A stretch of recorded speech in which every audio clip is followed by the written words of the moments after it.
میں ہوں محمد اویس، مرشد قریب محمدی صاحب موجود ہیں، سب سے آج ہم سوال کریں گے کون سے خواب انسان کو آئیں تو انسان کی دعا جو ہے وہ قبول ہو جائے گی یا ہو رہی ہے؟ آج ہم شخص وعلیکم السلام ورحمۃ اللہ وبرکاتہ۔ ویسا حدیث اور قرآن میں 4 خواب یا ایسے خواب یہ نہیں آتا حدیث میں نہ قرآن میں جی کہ آپ کو یہ خواب آئے گا تو آپ کی دعا قبول ہوگی، یہ بات اور سے سمجھے، یہ نہیں آتا۔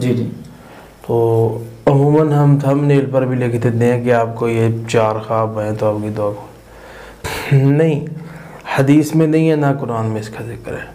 اب یہ ہے کہ کچھ ایسے خواب ہوتے ہیں جن کا اگرچہ وہ قرآن و حدیث میں ذکر نہیں آیا، لیکن ان کی جو تعبیر ہوتی ہے وہ ایک معبر آدمی اس کا اندازہ، اس کی تعویل اور اللہ کی طرف سے عطا کی گئے علم پر ڈپینڈ ہوتی ہے۔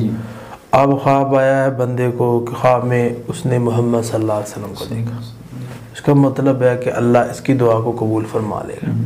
اسی طرح ایک وہ شخص ہے جس نے خواب کے اندر کعبہ دیکھا ہے، قرآن دیکھا ہے، نور دیکھا ہے، تو یہ ایسے امپورٹنٹ خواب ہیں جن کی تعبیریں یہ بنتی ہیں کہ اللہ اس کی دعا کو قبول کرے گا۔ اب اس کی دعا کیا ہے وہ آدمی خود ہی جانتا ہے۔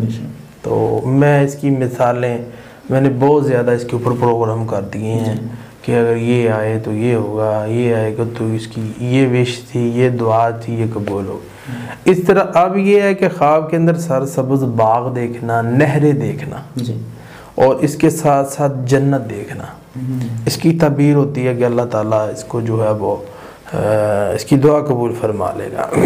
اسی طرح اپنا مسئلہ حل ہوتے ہوئے خواب کے اندر دیکھ لینا، تو اس کی تعبیر بھی ہوتی ہے کہ اللہ تعالیٰ اس کی دعاؤں کو قبول فرما رہا ہے۔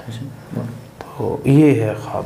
بہت شکریہ جی۔ ناظرین اگلے پروگرام میں پھر حاضر ہوں گے۔ کسی بھائی بہن کا سوال ہو تو ڈسکرپشن میں سب کا نمبر مینشن ہے، رابطہ کیجیے گا، رپلائی انشاءاللہ ضرور ملے گی۔ اگلے پروگرام میں پھر حاضر ہوں گے، ہمیں اجازت دیجیے، اللہ حافظ۔ اعوذ باللہ من الشیطان الرجیم، بسم